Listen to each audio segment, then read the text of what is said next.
Good morning, praise the Lord, ઈશ્વરનો આભાર માનતા આજના દિવસની શરૂઆત પ્રભુના વચન અને મનન દ્વારા કરીએ. પ્રભુનું વચન આ પ્રમાણે કહે છે, હવે એવો રિવાજ હતો કે પર્વમાં જે એક બંદીવાનને લોકો માગે તેને તેઓને સારું હાકેમ છોડી દે. અને તે વખતે બરબ્બાસ નામનો તેઓનો એક પ્રખ્યાત બંદીવાન હતો. તે માટે તેઓ એકઠા થયા પછી પિલાતે તેઓને કહ્યું, હું તમારે સારું કોને છોડી દઉં? એ વિશે તમારી શી મરજી છે, બરબ્બાસને કે ઈસુ જે ખ્રિસ્ત કહેવાય છે તેને? માથે લખેલી સુવાર્તા તેનો 27મો અધ્યાય 15-17. આજનો વિચાર. ખ્રિસ્તમાં અતિ પ્રિયવાલા મિત્રો, પ્રભુ ઈસુ ખ્રિસ્તના જીવનદાયક નામમાં આપ સર્વને સવારની પ્રેમી સલામ. ઈસુ હાકેમની આગળ ઊભા છે. હાકેમ તેમને પ્રશ્ન પૂછે છે કે શું તું યહૂદીઓનો રાજા છે?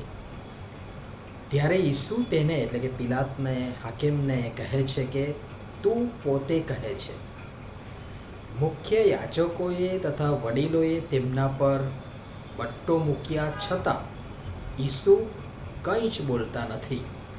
અને પિલાત ઈસુની વિરુદ્ધ આપવામાં આવેલી શાહેદી વિશે જણાવ્યું છતાં ઈસુ કંઈ ઉત્તર આપતા નથી.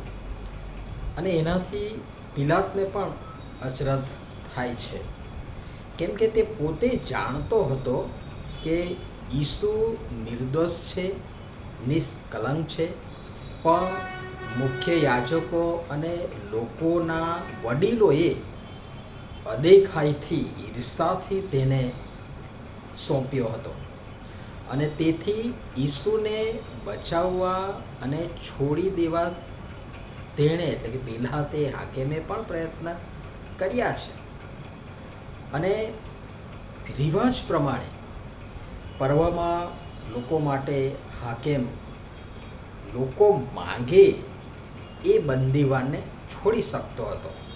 જેમ કે કુખ્યાત ગુનેગારોને રાષ્ટ્રીય પર્વ આવે એટલે રાષ્ટ્રપતિ દયા અરજીના અનુસંધાનમાં અમુક ગુનેગારોને સજા માફ કરતા હોય છે અથવા તો મુક્ત કરતા હોય છે. એ પ્રકારનું એટલે રિવાજ પ્રમાણે પર્વમાં લોકોને માટે હાકેમ લોકો માંગે એ બંદીવાનને છોડી શકતા હતા. એ દાવ તેમણે નાખ્યો, પણ એ દાવ ઊંધો પડ્યો. પિલાતને હતું કે એટલા બધા લોકોમાંથી કોઈ તો ઈસુને છોડી મૂકવા રજૂઆત કરશે. ને એ અપેક્ષાએ આ પાસું ફેંક્યું.